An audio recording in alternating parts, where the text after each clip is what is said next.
Assalamualaikum warahmatullahi wabarakatuh.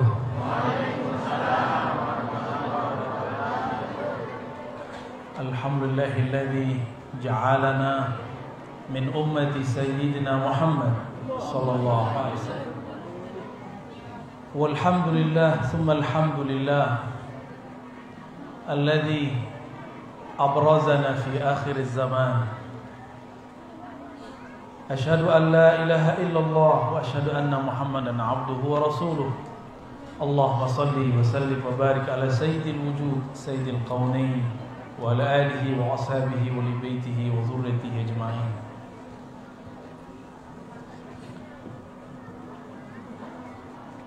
Sahabat saya Kiai Haji Abdurrahman, mata Allah fi hayatih. Sisir beliau ini kuat. Aslinya saya sudah mau cancel, udah galau semalaman. Saya mohon maaf Pak Kiai ya. Udah bikin antum apa istilahnya? Ya, al-afu minkum. Mohon izin para habaib, ya, Habib. Mohon izin aneh duduk lebih tinggi nih, Habib. Bukan berniat su'ul adab, Habib. Para kiai, para masyayikh. Karena disuruh duduk di atas, tidak aneh duduk di atas. Ada satu hadis riwayat Imam Al-Hakim At-Tirmizi. Jadi ada dua Imam Hakim terkenal, Imam Tirmizi. Ada Tirmizi Abu Isa, ada Tirmizi Al-Hakim. Dua-duanya sufi, dua-duanya ahlus sunnah. Tapi satu wali kutub, satu wali ghaus. Itu bedanya. Apalagi itu kutub ghaus ya. Ntar deh kalau ngaji bab kewalian kita bahas itu. Pakarnya gurunya beliau tuh Gusmi. Ya. Wali paling aneh di tanah Jawa di zamannya. Ya. Tapi anehnya wali. Antum normal enggak wali ya? Orang aneh jadi wali. Normal seharusnya jadi lebih tinggi lagi walinya. Seharusnya. Minimal jadi wali murid, tinggal.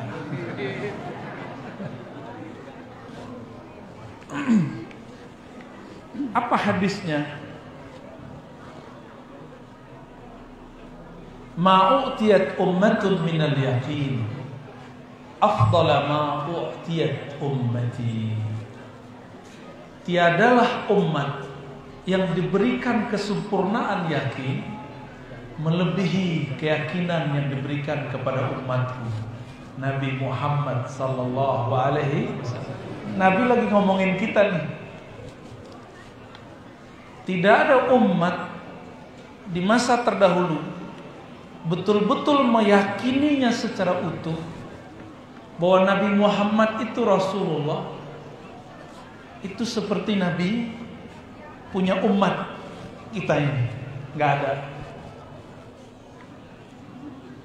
Peringatan Nabi Isa di Eropa itu cuma jadi tradisi. Kanisahnya sudah sepi. Tahu kanisah? Gerejanya udah sepi. Karena di Eropa itu pajak dan asuransi 50-60% dari gaji di Paris, di Prancis. Kalau dia masuk ke kanisah gereja, kena 1/10 lagi, sisa berapa duitnya? 30%.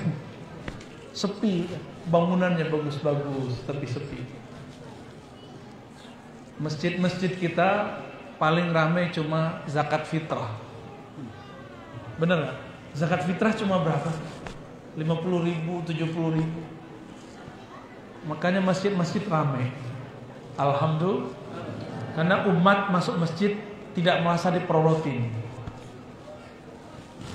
Beda di umat mereka ya. Tapi itu hak agama mereka, kita nggak boleh atur-atur juga, dan nggak boleh juga menyalah-nyalahkannya. Nanti terkena penistaan agama kita ya. Saya mau tanya, ini ngecek hadis ini.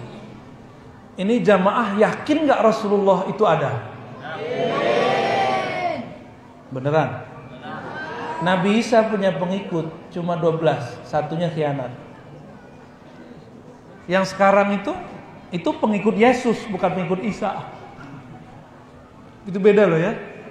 Mereka nyembah Yesus, bukan ikut Nabi. Ya, karena mereka marah juga kita sebut Isa disamain Yesus. Ya sudah, kita bilang aja. Jadi yang betul-betul ikut Nabi Isa cuma 11 atau 12 orang itu. Coba antum meyakini Nabi Muhammad anak Tuhan atau hamba Tuhan? Mereka yakinannya apa? Tuh beda kan?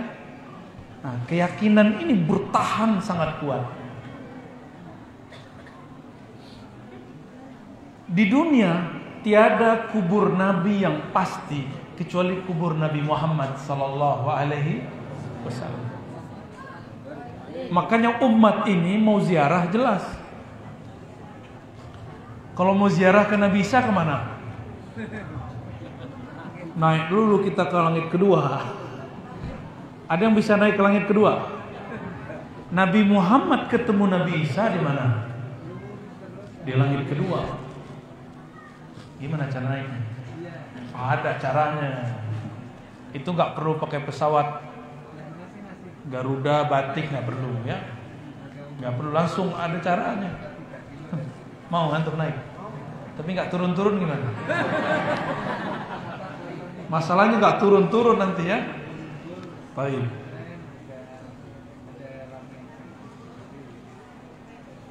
Nabi Muhammad SAW menyampaikan kabar tentang antum yang hadir maulid sekarang ini. Apa kata beliau? Ini disebutkan oleh Sayyidina Umar. Di sini ada riwayatnya. Sengaja saya bawa kitab kemana-mana. Bukan berarti nggak pakai kitab saya nggak bisa jelasin, bisa. Cuma biar kayak tawaduk dikit. Jadi sekarang itu kiai-kiai kita ini diejek sama kelompok sebelah. Apaan tuh kiai kalian suka canda? Masa Nabi suka canda? Kapan ngaji kitabnya? Ya udah, boleh uji baca kitab kita ya pakai ya sama mereka. Nggak ada santri-santri di pesantren yang baca kitabnya cemen, nggak ada. Tapi mereka kita uji baca kitab. Kalau ngomong sih pinter, ngomong mah gampang. Antum temenan sama orang Arab seminggu bisa ngomong Arab. Minimal ana enti. Kif halak? Khair. Mau gampang itu. Tapi kalau baca kitab malah lain. Karena kitab ini kan diturunkan dari kolbu seorang guru, seorang wali, seorang syekh. Turun jadi ini. Apa kata Nabi?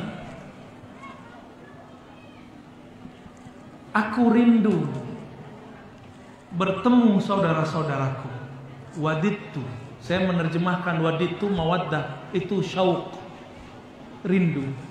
Aku rindu bertemu dengan saudara-saudaraku. Sahabat cemburu. Ini pernah gak punya temen, ada temen yang lain datang cemburu sama temennya. Ini bukan cemburu lawan jenis loh. Cemburu pertemanan, itu ada loh. Ada orang khidmah ke Pak Kiai, terus ada orang khidmah yang lain, itu muncul loh kecemburuan. Itu sahabat cemburu dan itu normal, itu sunnah para pecinta. Sunnahnya para pecinta. Apa kata Nabi? Aku rindu bertemu saudara-saudaraku. Para sahabat bertanya, wahai Rasulullah, alasna ikhwanak? Bukankah kami ini saudara engkau? Apa jawaban Nabi Muhammad SAW? Antum ashabi. Kalian ini sahabatku. Sohib aneh, kayak sohib. Yang disebut ikhwanku, saudaraku. Saudara gimana maksud saudara? Sumbernya sama. Lam ya'tu ba'du. Mereka belum datang sekarang. Yu'minu bi walam yarawni.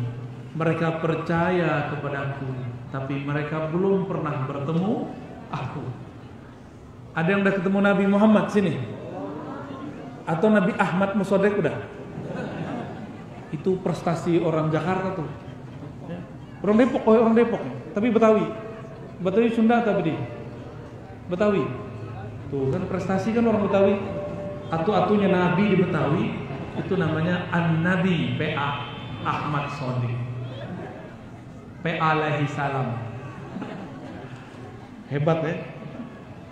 Bisa baca kitab tasawuf, dicoba dia amal-amalin sendiri. Pergi ke Gunung Salak, dijadiin Gunung Salak tuh kayak Gua Hira. Dapat ilham. Kita mah sering dapat ilham, tapi nggak ngaku nabi kok, biasa aja. Aneh setiap zikir dapat ilham. Cepat selesai. Nggak ingin nabi tuh. Cuma karena tidak punya mursyid, tidak punya guru, tidak punya mentor, dikira bisikan ini dari malaikat Jibril. Akhirnya dia merasa dirinya jadi nabi. Tapi umat Islam percaya nggak dia nabi? Orang Betawi percaya nggak dia nabi? Enggak. Yang dipercaya mana? Nabi Muhammad sallallahu alaihi wasallam. Nabi Muhammad sallallahu alaihi wasallam menyebut kita ikhwan, saudara. Lalu sahabat kepo, tahu kepo nggak? Anak muda nih, kalau orang tua nggak tahu tuh kepo, tahu Pak? Berarti udah muda lagi ya. Apa kata para sahabat? Wahai Rasulullah, bagaimana cara engkau mengenal mereka? Jadi Nabi mengatakan, ana faratuhum alal haud. Aku menunggu mereka duluan datang ke telaga haud. Nanti aku berikan minuman mereka satu gelas. Satu gelas dikasih minum. Nabi seharusnya dilayani umat. Sekarang beliau melayani, dia nggak sebut umatnya, saudaranya. Saudaranya dikasih. Saudara sama saudara biasa nggak sih? Sahabat kepo, apa kata sahabat? Wahai Rasulullah, sebanyak itu umat manusia, dari mana kau tahu bahwa itu adalah umatnya? Ada dua riwayat nih. Nabi menjawab, aku mengetahui mereka dari hurran muhajjalin, dari bekas wudhu yang bercahaya. Di riwayat Imam Al-Bazzar atau Barani diartikan lain, min asari sujudihim, dari bekas sujudnya. Yang bekas sujudnya hitam itu boleh lah, tapi bukan itu. Bergantung ahli sujud. Tapi bukan itu. Simahum fi wujuhihim min athari sujud.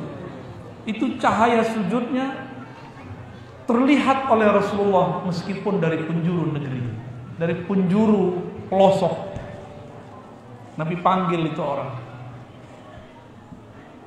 Maka rajin-rajin sujud ya, rajin-rajin wudhu, supaya gampang dicium bau kita oleh Rasulullah sallallahu alaihi wasallam. Suatu kali Nabi Muhammad sallallahu alaihi wasallam jalan-jalan dengan Jabir. Kata Jabir, kami tidaklah melewati suatu pohon kecuali pohonnya sujud kepada Rasulullah. Lewat batunya mengucapkan salam kepada Rasulullah. Salamnya gimana? Itu salam yang dibaca oleh munsyid kita tadi, yang hadrah tadi. Ya Nabi salam alaika. Itu yang dibaca, persis sama. Tertulis di hadis sebegitu, dikeluarkan oleh para imam, dimasukkan ke kitab. Persis sama. Kita ini punya kolbu, jangan-jangan lebih keras daripada batu. Nabi mengatakan, jika engkau mengucapkan salam kepadaku, aku pasti membalasnya. Arudda alaihi salam, aku pasti membalas salamnya. Hadis Abu Daud. Terasa nggak dijawab oleh Rasul? Gimana taunya kalau jawab salam itu ada? Ada ilmunya. Tanda Allah hadir disebut namanya surat Al-Anfal ayat 2. Idza dzukirallah wajilat qulubuhum. Disebut nama Allah bergetar kalbu. Tanda Rasulullah hadir jika diucapkan salam. Taqsha'iru minhu juludul ladzina yakhshawna rabbahum. Rasulullah itu adalah hakikah Al-Quran. Sayyidatuna Aisyah ditanya, masih ingat hadis masyhur? Semua kita tahu hadis ini, cuma hakikat hadis ini kita lupa. Apa kata para sahabat kepada Sayyidatuna Aisyah atau murid-murid Sayyidatuna Aisyah? Wahai ummul mukminin, apakah akhlaknya Nabi Muhammad sallallahu alaihi wasallam? Apa jawaban beliau? Khuluquhul Quran. Masih ingat? Khuluq dengan khalq mirip. Khuluq itu karakter, nilai. Kalau khalq fisik. Beliau itu khuluqnya Quran. Berarti beliaunya siapa dong? Beliaulah al-haqiqah al-Quraniyah. Beliaulah hakikat Quran yang sebenarnya. Maka jika di sini ada anak-anak tahfiz, pasti pernah dengar hadis ini. Orang yang hafal Quran ya'ti yaumal qiyamah syafi'an lahu. Quran nanti datang pada hari kiamat memberi syafaat bagi dia. Itu yang beri syafaat siapa? Quran datang. Itu Qurannya siapa? Rasulullah sallallahu alaihi wasallam. Tapi kalau orang tidak bersanad, dia tidak punya guru mursyid, kiai, mukri, Rasulullah datang, dia bilang, oh bukan ente, yang datang Quran bukan ente, karena dia nggak punya sanad. Dia kira nanti Quran datang, yang dia bayangin Quran itu ini bukan Quran, ini namanya mushaf, lembaran-lembaran kertas. Quran bukan itu. Ini cuma menunjukkan hakikat Quran. Karena dia menunjukkan hakikat Quran, kita hormat. Coba antum nih, berani nggak foto kiai ditaruh di bawah diinjak? Berani nggak? Nggak berani. Sama. Tapi itu kiai nggak yang difoto itu? Itu kiai apa foto kiai? Coba nih, ada nama Nabi. Nama Nabi Muhammad, berani gak taruh di tong sampah? Mau jadi waliullah gak? Mau jadi waliullah gak? Beneran. Jangan pernah taruh kitab tulisan apapun di kaki atau di bawah di lantai. Makanya santri nih beberapa naruh kitab di lantai. Bener ya? Ngaji taruhnya di bawah. Masa Quran, kitab-kitab yang ada isinya Al-Quran itu taruh di bawah. Di situ ada nama Allah. Wa rafa'na laka dzikrak. Ini dalilnya. Apa artinya? Coba santri terjemahannya apa? Wa rafa'na. Apa arti rafa'na? Kami angkat. Wa rafa'na laka. Untukmu hai Muhammad dzikrak, sebutanmu, tulisanmu, namamu, gaungmu. Ada santri katanya pengikut Nabi Muhammad, kitab berjanji ditaruh di bawah. Allah ngangkat Nabi, dia nurunin Nabi. Gimana mau jadi wali? Al-Imam Al-Qushairi dalam kitab Al-Asma Al-Husna, Syarah Asma Al-Husna, beliau meriwayatkan bahwa ada seorang ulama dulu di masa Salafus Saleh. Salafus Saleh itu 3 abad pertama. Abad berapa? 3 abad pertama. Ibu-ibu gerah bu. Gerah bu ya. Maaf bu ya. Ke depan nanti pakai, tolong ada tembakan apa tuh ya, yang lebih gede pakai, biar masuk angin semua.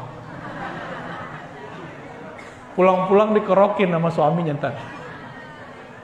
Mau? Udah bu, nikmatin bu, biar keringatnya keluar. Ibu kan kurang olahraga ya gak?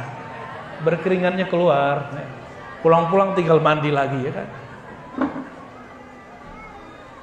Wa rafa'na laka dzikrak. Gimana cara ulama salafus saleh ini memahami?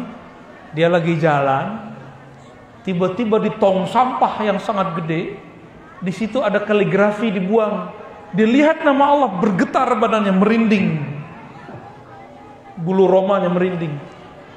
Teganya ada orang, ada umat, nama Allah, nama Nabi tertulis di satu kertas, dibuang.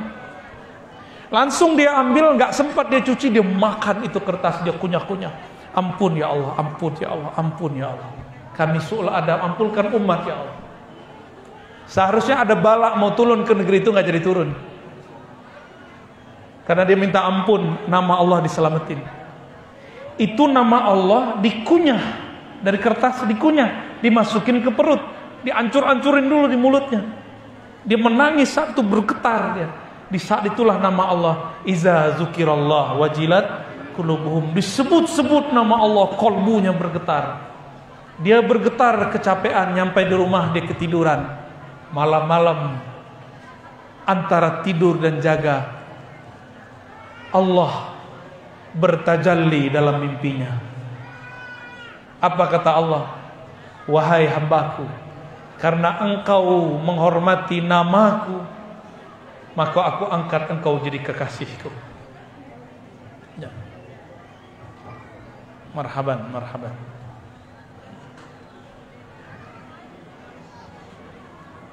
Silakan, ya.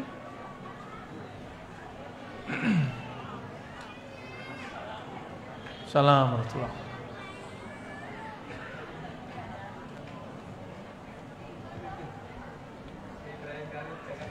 Masya Allah. Tafadhal Pak Kiai, tafadhal Pak Kiai.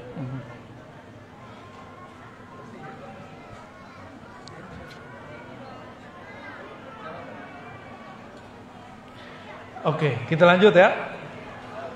Tadi sampai di mana? Orang diangkat jadi wali karena menyelamatkan.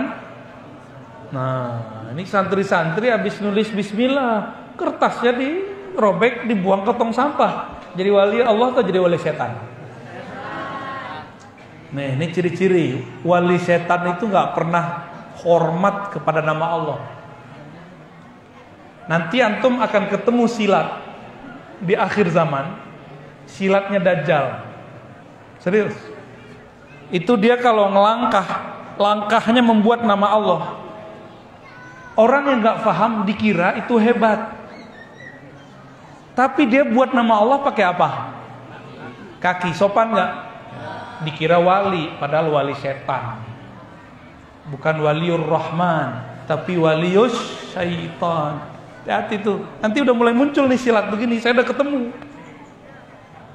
Dia buat silat gerakan, langkahnya mim ha mim dal, tapi ditulisnya pakai kaki. Sopan nggak? Dikira wali, padahal setan. Udah mulai muncul ya, di banyak negeri udah mulai muncul. Itu sengaja tuh ya, wali-wali Dajjal datang. Karena Dajjal itu sakti-sakti, pakai baju silat terus. Oh, ini silat apa ini? Pagar hati. Baik.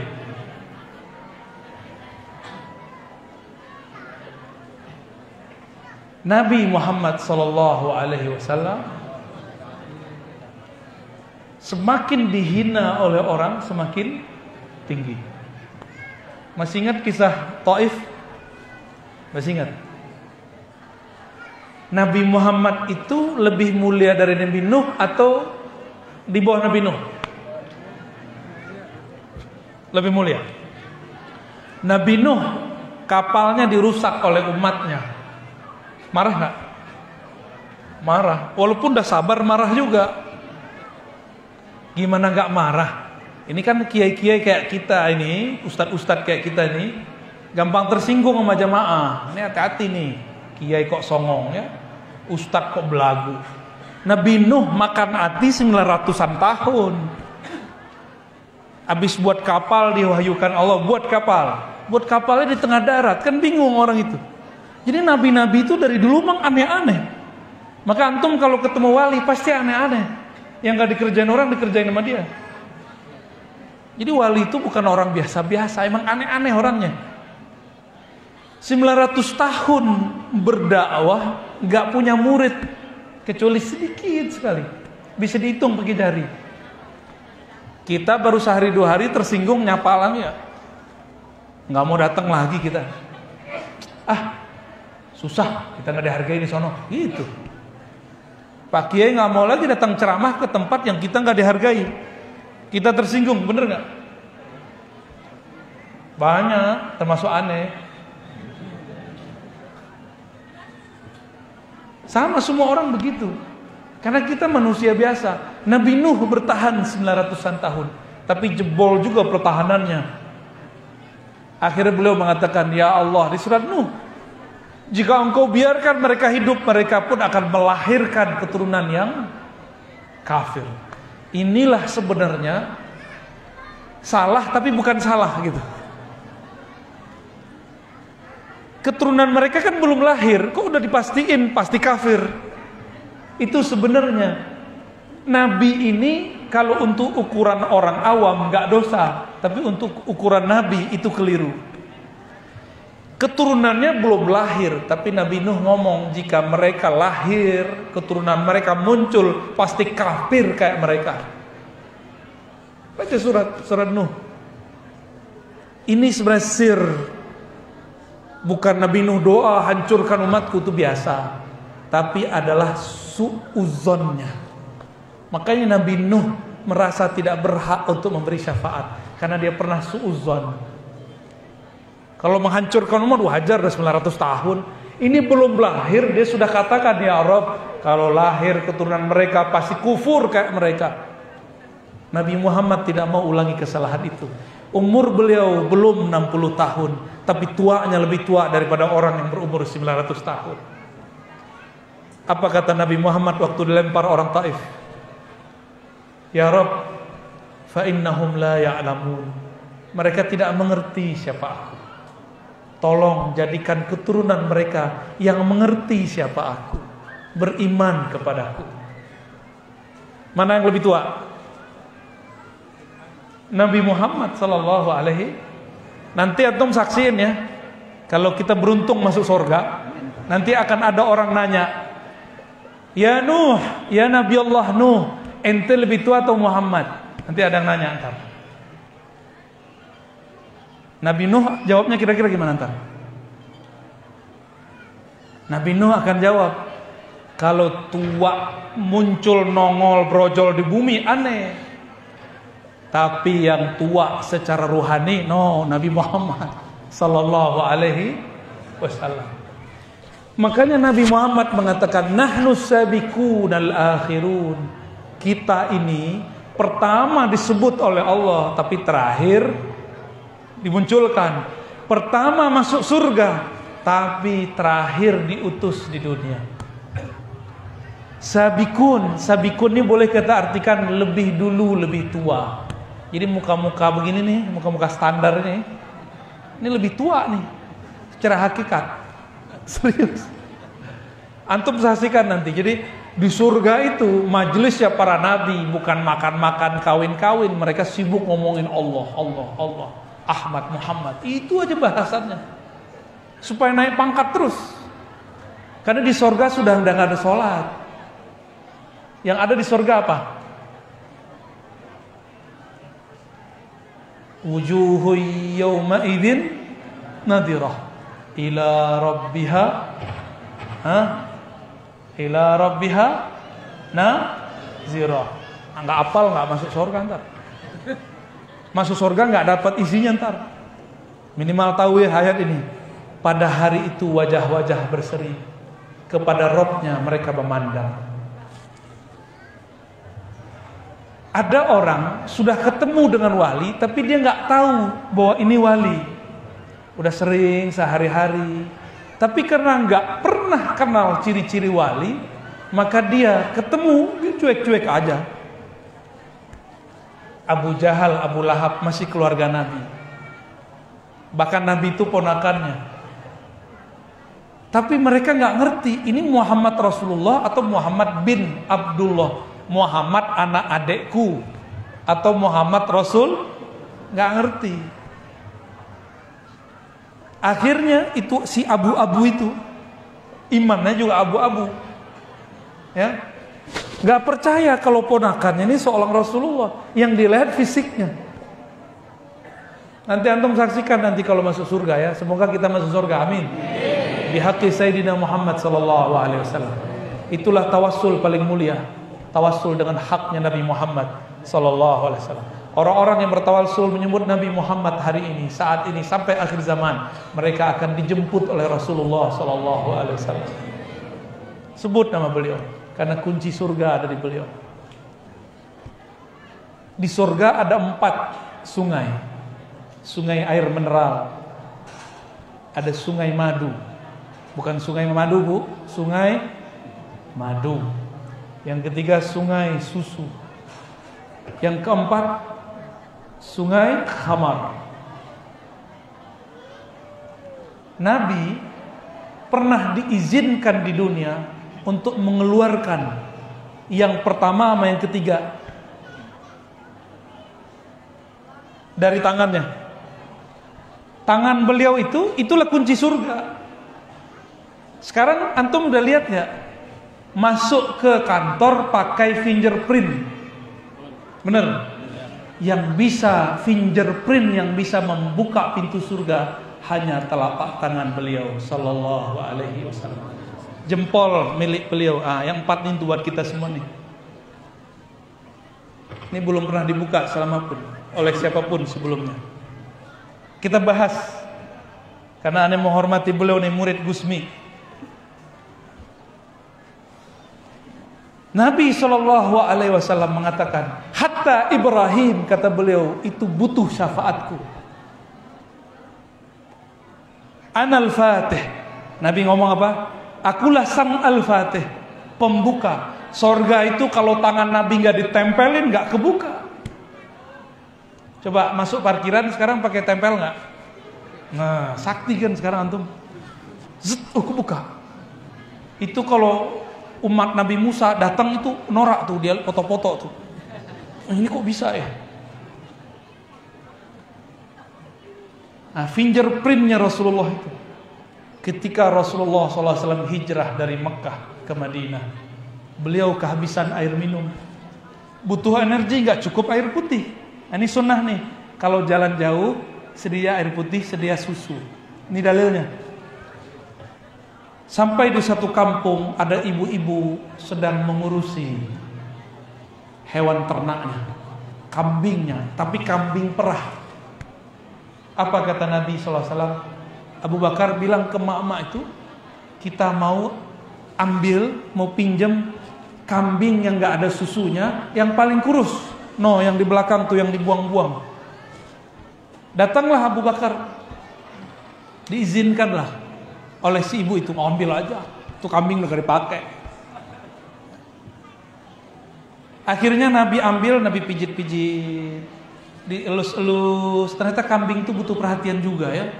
Antum kalau mau belajar nyembelih tanpa pegang, belajar sama beliau. Ya, yang tukang-tukang jagal nih, cuma ngurusin kambing harus dipegangin, kan lucu. Nah, belajar sama beliau tuh nggak perlu dipegangin, sendiri aja, selesai. Makanya kalau aneh makan kambing di rumah beliau, ada makan banyak-banyak.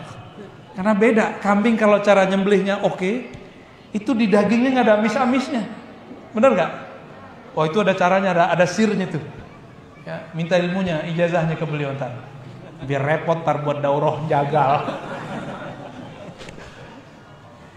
Diurut-urut oleh Rasulullah. Semua bagian diurut, didoakan. Itu kambing langsung nunduk. Kambing tahu. Sebanyak itu kambing gemuk yang dipilih yang kurus. Jadi orang susah tuh belum tentu malang. Siapa tahu diperhatiin. Karena paling menyedihkan kan. Jadi antum nih kalau doa sama Allah, minta syafaat ke Rasulullah tuh kayak orang malang seharusnya. Biar nanti Rasulullah perhatiin. Jangan belagu. Gua ustadz, gua kiai, pasti dapat syafaat. Belum tentu. Gua hafiz, belum tentu. Lalu Rasulullah turun ke kakinya, dipijit semua. Habis itu pegang susunya, diperah. Itu kambing gak makan, minum juga jarang, penyakitan, dipegang Nabi sembuh. Diurut keluar susunya, padahal itu kambing gak ada susunya. Kira-kira susunya keluar dari mana? dari jari beliau. Cuma kelihatannya keluar dari itu susu adalah air susu surgawi. Sallallahu alaihi wasallam. Kenapa? Emang susah sama beliau untuk bolak-balik ke surga? Gampang. Nabi itu merem dikit nyampe. Dalilnya apa? Hadis Imam Bukhari dan Muslim. Nabi memimpin sholat, tiba-tiba maju ke depan, tangannya mau ngambil sesuatu. Tidak lama setelah itu belum mundur. Selesai sholat, beliau kemudian berkhutbah mengatakan, wahai sahabatku, tahukah kalian apa yang terjadi padaku ketika aku mengimami kalian? Hadis Bukhari, hadis sahih, bukan khurafat, bukan dongeng. Ketika aku takbir, tiba-tiba Allah membukakan alam surgawi kepadaku. Aku lihatlah buah-buahnya. Begitu sholat panjang itu sholatnya, dan aku ingin memetiknya. Makanya Nabi begini tangannya lagi sholat. Jadi kalau ada yang ngalamin begitu, itu gerakan 3 kali nggak batal. Ini fikih al-Muhammadi, fikih Nabi Muhammad sallallahu alaihi wasallam. Kalaupun Imam Syafi'i dapat hadis itu, beliau bilang ini tidak membatalkan sholat. Udah selesai, tiba-tiba Allah perlihatkan neraka, maka Nabi mundur 1 langkah. Maka gerakan ini tidak membatalkan sholat. Ketika aku selesai menikmati pemandangan surga, tiba-tiba Allah kasih unjuk bentuk neraka. Maka aku kaget, mundurlah ke belakang. Selevel Nabi masih kaget ngeliat neraka, gimana kalau kita? Ini percaya nih sama saya ya. Kalau ada nanti di antara kita yang ditatap oleh malaikat Zabaniyah yang disebutkan dalam surat Al-Alaq, itu langsung pingsan, pecah kepalanya, bisa buta langsung matanya. Cukup dipandang oleh malaikat Zabaniyah, matanya set, langsung pingsan kita. Ilmu itulah yang diturunkan jadi ilmu sihir sekarang, namanya ain. Innal aina haqqun. Itu kekuatan-kekuatan yang di sana sebenarnya, tapi diberikan sedikit di dunia. Innal aina haqqun. Sesungguhnya ain itu hak, bisa menjatuhkan orang. Maka antum percaya nggak nanti? Nih jamaah, di akhir zaman, ini sudah akhir zaman, Al-Imam Al-Mahdi itu ngalahin musuhnya cukup pakai matanya. Karena Al-Imam Al-Mahdi di akhir zaman itu salah satu gelarnya Ainullah. Apa arti Ainullah? Matanya Allah. Itu gak berani itu iblis mandang dia. Dajjal gak berani lihat dia. Lihat buta. Nah, kembali ke kisah Nabi Muhammad SAW. Keluar gak air susunya? Keluar susunya gak habis-habis. Akhirnya si mak-mak ini kepo. Dilihatin, siapa sih ini? Dialah satu-satunya perempuan yang dapat menceritakan fisik Nabi secara lengkap. Abu Bakar tidak pernah sanggup menceritakan Nabi, karena beliau itu kalau ketemu Nabi langsung nunduk. Kalau Nabi menatap keluar, Nabi misalnya memandang kemana, baru beliau cerita, rambut Nabi begini, serban Nabi begini. Tapi beliau nggak berani cerita wajah Nabi Sallallahu Alaihi Wasallam. Abu Bakar As-Siddiq setiap kali mengenang Nabi, beliau pingsan. Terkenang dalam sedikit pingsan. Itu cintanya Abu Bakar Sallallahu Alaihi Wasallam. Bilal ibn Rabah, tugas dia apa? Azan. Pertama masuk ke Makkah tahun ke-8 Hijriah.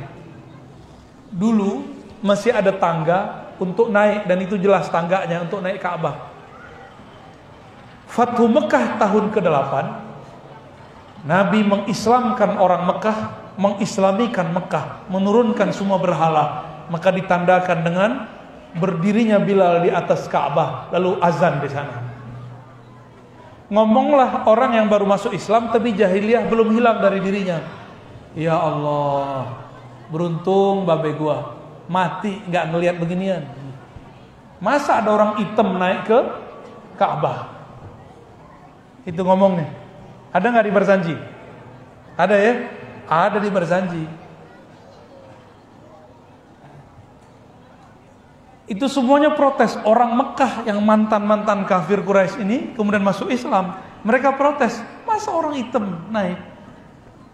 Tapi Nabi menjadikan orang berkulit hitam menjadi muazzin. Muazzin sama imam pentingan mana? Lebih afdal mana, imam apa muazzin? Makanya waktu kita ke Yordan, imamnya nggak mau ketinggalan. Dia muazzin, dia iqomat, dia imamnya. Dia pengen borong semua deh. Gak tahu di Depok gimana nih. Gimana Pak Kiai? Dorong-dorongan ya? Insya Allah. Takut lehernya panjang ya. Kalau jadi muazin katanya lehernya panjang. Padahal itu kan bahasa majazi. Leher panjang itu maksudnya di saat semua orang tidak terlihat oleh Nabi, karena banyaknya orang, muazin dilihat mana? Oh, tuh muazin tuh. Allah tinggikan orangnya nanti. Kalau kita mati, masuk padang mahsyar, antum melihat nanti makhluk yang paling nonjol itu muazin.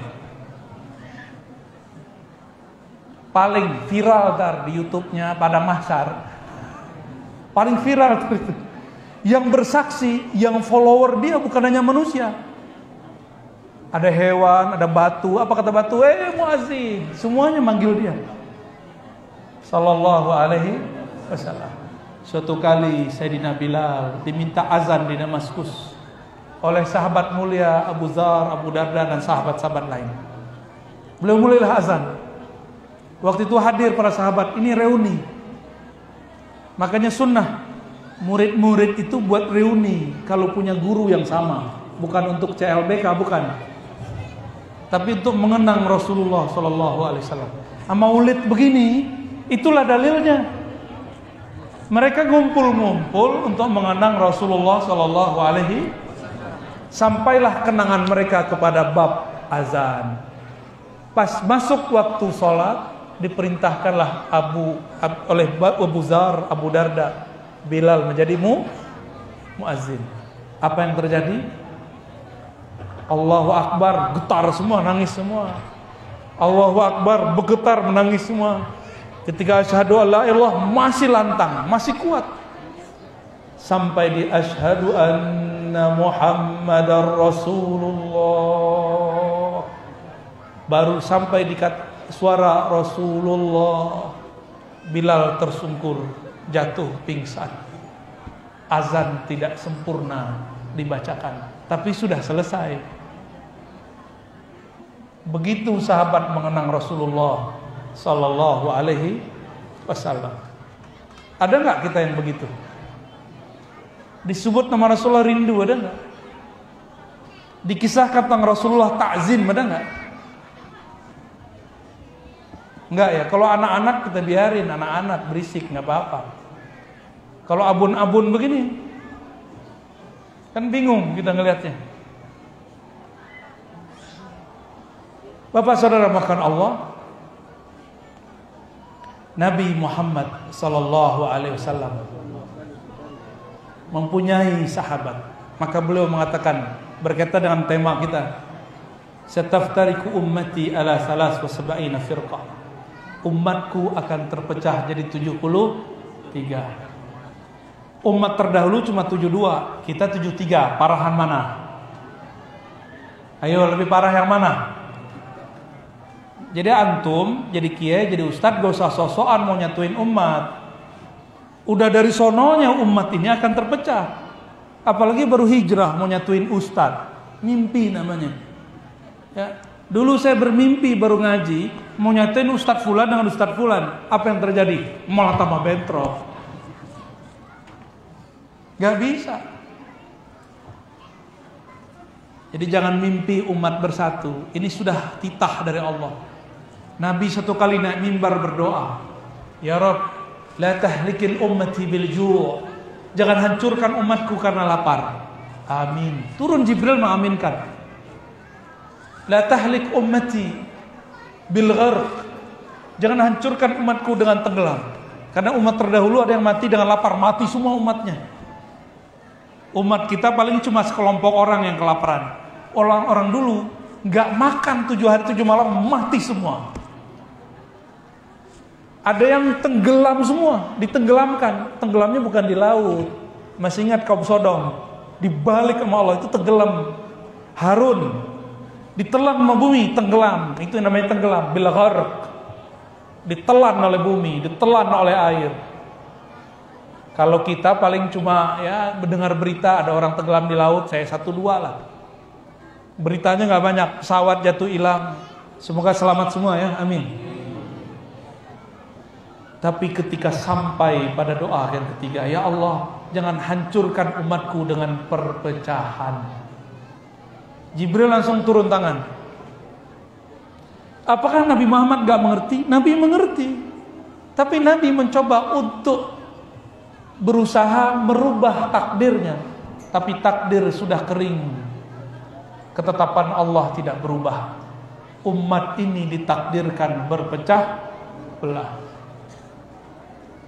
Ya, jadi gak usah mimpi Pak Kiai, kita nyatuin umat, gak usah mimpi. Yang kita bisa lakukan cuma islahul ummah. Ittihad beda dengan islah. Islah itu perintah dalam surah Hujurat. Fa aslihu baina akhawaikum. Karena kita ini al-muslimuna ikhwah, orang Islam itu bersaudara. Kita punya anak enggak? Anak sama anak tengkar enggak? Ini rahasianya. Kenapa umat ini bertengkar? Karena mereka saudara kandung. Iri-irian, ini dibeliin mainan, enggak dapat mainan, iri enggak? Begitulah. Ini filosofinya. Allah gunakan kata ikhwah supaya kita sadar, gak usah mimpi-mimpi yang aneh-aneh. Innamal mu'minuna ikhwah. Lalu perintahnya fa aslihu islah. Islah itu tahu sama tahu dalam perbedaan. Ini saya yakin para kiai ini coblosannya beda-beda nih. Ya, kebanyakan 0 sekian sih. 0. Ini 2024 kan mau datang lagi, pasti nanti beda-beda juga ini. Cuma dia nggak ngasih tahu orang. Torikotnya juga beda-beda, gurunya juga beda-beda, mazhabnya juga beda-beda. Apa kata Nabi? Kulluha finnar. Semua kelompok itu pasti masuk neraka, illa firqatan wahidah, kecuali satu kelompok. Dalam hadis Imam Tirmizi ditanya, siapakah itu wahai Rasulullah? Dijawab oleh Nabi Muhammad SAW, ma ana alaihi wa ashabi. Kelompok yang ikut aku dan ikut sahabatku. Kenapa Nabi nggak mencukupkan kalimat ikut aku? Karena ada perlu sanad silsilah. Yang nggak ketemu aku cukup bertemu dengan orang yang bertemu aku. Itu maksudnya. Yang ikut aku dan yang punya silsilah kepadaku, itu terjemahan saya. Ma'ana alaihi wa ashabi. Sekarang banyak orang ngaku tidak usah ikut imam, tidak usah ikut mazhab. Maka jalan keluarnya cuma satu, ikutin ulama yang bersanad. Di sini belajar kitab akidahnya apa Pak Kiai? Aqidatul Awam. Oh bagus. Aqidatul Awam dulu diajarkan di Mekah. Sekarang dilarang diajarin di Mekah. Berarti ilmu orang Mekah udah pindah kemana? Ke Limo. Di Mekah dulu ada orang maulidan. Itu kitab maulid yang dipakai santri-santri kita. Itu dulu dibaca di mana? Di Mekah. Sekarang di Mekah ada nggak maulidan? Yang udah bolak-balik ke Mekah, ada nggak maulidan? Nggak ada ya? Adanya di mana? Di Limo. Maksudnya apa itu? Nur maulid sudah pindah dari tanah haram ke tanah halal negeri kita. Nanti akan balik lagi ke sana. Ini tadi saya ngomong dengan beliau, Habib udah kemana-mana tuh. Aneh tanya, menurut antum di negara-negara manapun yang hidupin maulid mana? Cuma Indonesia yang terbuka. Di musim pandemi, yang penting udah divaksin. Ya Pak Lurah. Mana Pak Lurah kita? Yang penting udah divaksin Pak Lurah. Ya. Kan disuruh vaksin, kita vaksin. Ya. Antum divaksin atau dipakiu? Hah? Divaksin ya? Bener. Santri-santri divaksin pagi ya? Haji.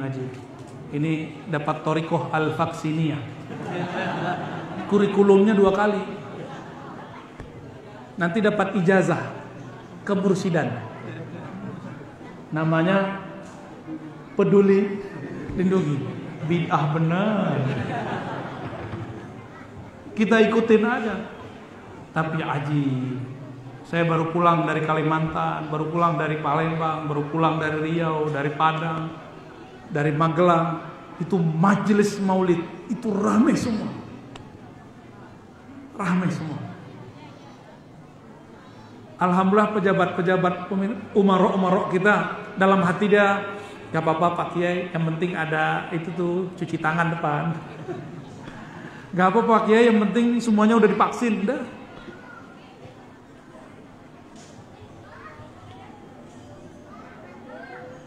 Tidak ada di negeri manapun yang sesemarak negeri ini mencintai Rasulullah SAW. Gak ada, saya gak ketemu Pak. Gak ketemu. Mekah Madinah sudah dilarang, Suriah sudah hancur, Irak sudah runtuh, Iran sudah jadi Syiah, Yaman sudah ada Hausiyah, berontak loh di situ. Afghanistan sudah berganti. Uzbek itu pusat Imam Bukhari, benar nggak? Bukhara. Di sono kalau ada orang alim bikin majelis masuk penjara. Jadi sahabat saya di sana, dia penjaga makom Imam Maturidi, tertulis nggak? Asy'ariyah itu kawan saya di sana. Dia dulu ngajar waktu di Rusia. Di Rusia negeri komunis itu boleh ngajar. Pulang dia ke Uzbek, bahasa Arabnya bagus. Orang Uzbek tuh nggak ngomong bahasa Arab, ngomongnya bahasa Tajikistan, kalau nggak salah ya. Apa kata dia? Ana la udarris ahadan. Saya nggak boleh ngajar siapa aja. La udarristu ahadan qabadani akhazani al-hukumah. Kalau aku ngajar, aku ditangkap oleh askar, oleh polisi, oleh negara. Itu negeri Imam Bukhari, negeri Imam Naqsyabandi, negeri Imam Tirmizi, negeri imam. An-Nasafi dari situ. Sekarang nggak ada lagi di situ orang buka majelis, kecuali cuma beberapa sekolah-sekolah biasa. Beruntung nggak kita? Ternyata apa yang diprediksi oleh Malik bin Nabi, jurnalis yang sejarawan dulu, dia hitung-hitung. Arab udah pernah memimpin, Rum udah pernah memimpin, Afrika udah pernah memimpin, Babilonia pernah memimpin, Persia pernah memimpin, India, Mughal pernah memimpin, Mongol pernah memimpin, Cina pernah memimpin dunia. Yang belum pernah memimpin siapa? Eropa juga ada pernah, terakhir kita dijajah. Yang terakhir dijajah itulah yang akan terakhir bangkit. Negeri mana? Insya Allah Nusantara. Negeri kita Indonesia, sekitar kita, jiran-jiran kita nanti insya Allah. Insya penandaannya cuma satu, Maulid Nabi tambah banyak, baik di pesantren ataupun di luar pesantren. Ini yang santri cuma berapa? Coba angkat tangan. Yang santri doang, yang santri. Tuh, cuma berapa kan? Selebihnya santri duha. Kalau malam santri kalong. Pulangnya jam 2. Kalau siang santri zuhur. Kalau sore santri bebek. Bebek kan pulangnya sore. Terakhir Bapak Ibu Saudara yang makan Allah, yang betul-betul menjaga akidah ini, maulid ini, akidah Ahlussunnah ini cuma pesantren-pesantren yang bersanad kepada ulama-ulama itu, yang diajarkan di dalamnya akidah Asy'ariyah, akidah Maturidiyah, akidah yang diajarkan ulama salafus saleh. Maka saya mengajak akan pesantren, sekolahkan anak kita di pesantren. Cuma kata Pak Kiai udah nggak muat ya. Pesantren mana aja lah, yang penting bersanad. Banyak juga pesantren yang tidak bersanad. Hidupkan majelis maulid, karena dalam majelis maulid ada sir daf'ul bala, menolak bala. Karena satu orang solawat ada 10 keberkahan rahmat. Jika ada 100 orang solawat, 100 kali 10 berapa? Jika ada 500 orang hadir, masing-masing solawat, antum kalian aja. 500 kali 10 kali 10 berapa? Jika solawatnya 1000 kali, antum hitung aja. Maka kita diperintahkan guru-guru kita, para kiai, para habaib, tolong semarakkan majelis maulid, karena itulah daf'ul bala, tolak bala yang sebenarnya. Semoga pesantren ini menjadi sinar-sinar maulid. Amin. Kiainya dijaga oleh Allah, santrinya diberikan kefakihan oleh Allah. Semoga yang berkunjung, yang duduk di sini, santri-santri duha, santri bebek, santri kalong, diberikan keberkahan, keridhaan di sisi Allah Subhanahu wa taala. Tiadalah yang hadir di majelis maulid kecuali yang di kalbunya ada nur Nabi Muhammad sallallahu alaihi wasallam. Kita tutup doa ya. Ada tanya jawab? Gak usah lah ya. Ya, khalas mubasyarah doa. Okay? Mari kita buka pintu hati, pintu langit, pintu pikiran dengan baca surah Al-Fatihah.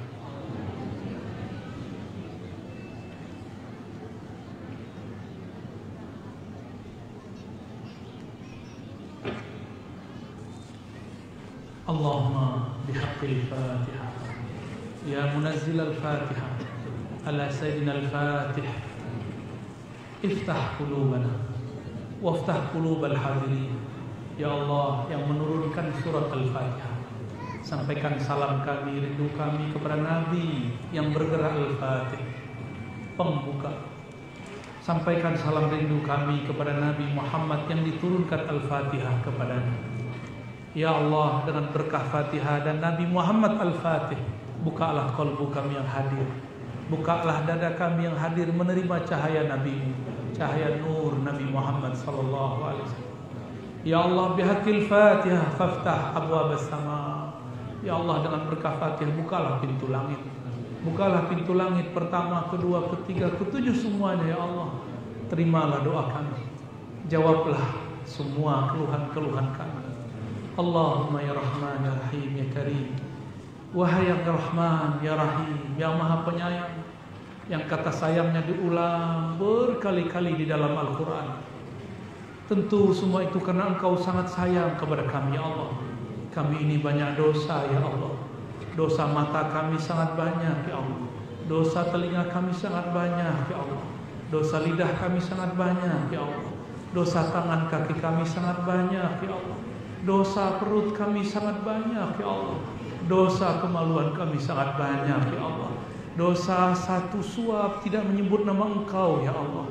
Dosa satu tetes darah, satu nafas yang lupa mengingat Engkau ya Allah. Ampunkan dosa kami yang hadir ini ya Allah. Meskipun dosa kami membumbung sampai kepada langit, ampunanmu sampai kepada arasmu ya Allah. Tentu dosa kami hanya setetes dibandingkan arasmu ibarat laut samudra. Maka dengan rahmatmu yang seluas arasmu ya Allah, hilangkan, hancurkan, hanyutkan semua dosa kami dari ujung rambut sampai ujung kaki ya Allah. Ya Allah, kami punya keluarga ya Allah, rahmati mereka, bimbing mereka. Kami tidak dapat membimbing mereka ya Allah. Ya Allah, kami punya anak-anak. Anak-anak kami sekarang sibuk dengan selainmu ya Allah, sibuk dengan benda-benda yang melupakan mereka darimu ya Allah. Maka bisikkanlah ya Allah di dalam kalbu mereka nur Nabi-Mu. Kirimkan ke dalam kalbu mereka cahaya-cahaya yang buat mereka nanti mencarimu. Allahumma ya Allah, ya Rahman, ya Rahim, ya Karim, ya Karim. Ya Allah yang Maha Pemurah, meskipun ibadah kami tidak sempurna ya Allah, salat kami tidak khusyuk ya Allah, tapi karena Engkau Karim, Pemurah, Engkau Maha Pengertian, tolong terima jua ya Allah salat-salat kami yang tidak khusyuk itu. Ya Allah, meskipun cinta kami tidak sempurna kepada Rasulullah, sempurnakanlah dengan mahabbah cintamu ya Allah. Ya Allah, guru-guru kami sedang berjuang, ya Allah.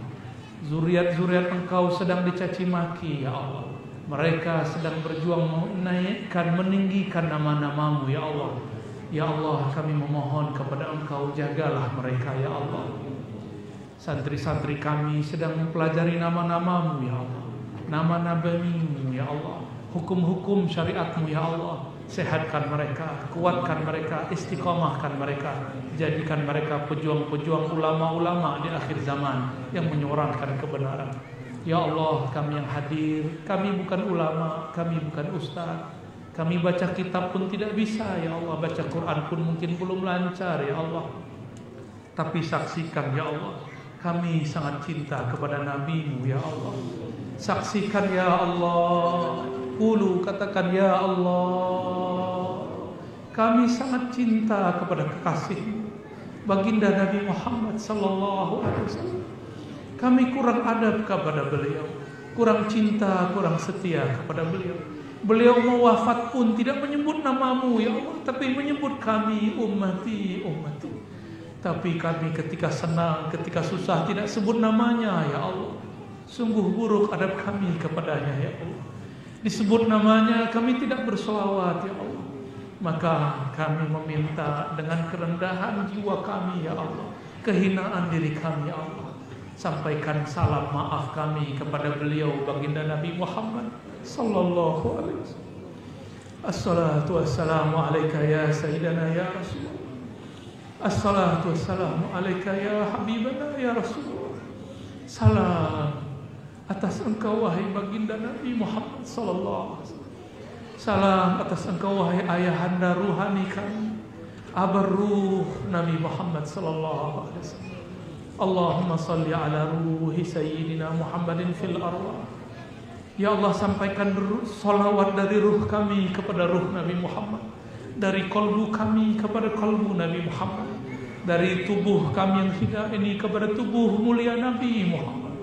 Sampaikan salam satu helai rambut kami, satu tetes darah kami kepada satu tetes darah Nabi Muhammad sallallahu alaihi wasallam. Allahumma khtimna bihusnil khatimah. Ya Allah biha, ya Allah biha, ya Allah bihusnil khatimah, bihaqqi sayyidina Muhammad khair hadhil. Ya Allah, tutup nyawa kami, nafas kami dengan husnul khatimah, dengan hak Nabi-Mu di sisi arasmu. Maka tutuplah hidup kami dengan membaca la ilaha illallah Muhammadur Rasulullah sallallahu alaihi wasallam. Bangkitkan kami dengan la ilaha illallah, timbang kami dengan la ilaha illallah, perjalanan kami di sirat-Mu dengan la ilaha illallah, masukkan kami surga-Mu dengan la ilaha illallah. Rabbana atina fid dunya hasanah wa fil akhirati hasanatan wa qina adzabannar. Wa sallallahu ala sayyidil wujud sayyidina al-fatih lima ughliq sayyidina al-fatih lima ughliq sayyidina al-fatih lima ughliq wal khatim lima sabaq nasiril haqqi bil haqqi wal hadi ila siratal mustaqim wa ala alihi haqqa qadrihi wa miqdarihi al-azim. Salamat tasqa ya Rasulullah, walhamdulillahi rabbil alamin. Al-Fatiha. Bismillah.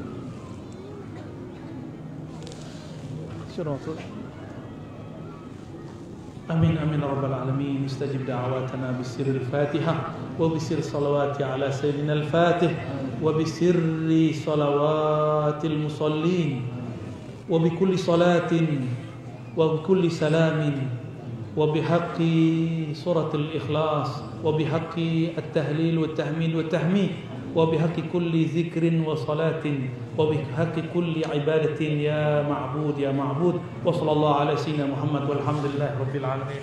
السلام عليكم ورحمة الله وبركاته.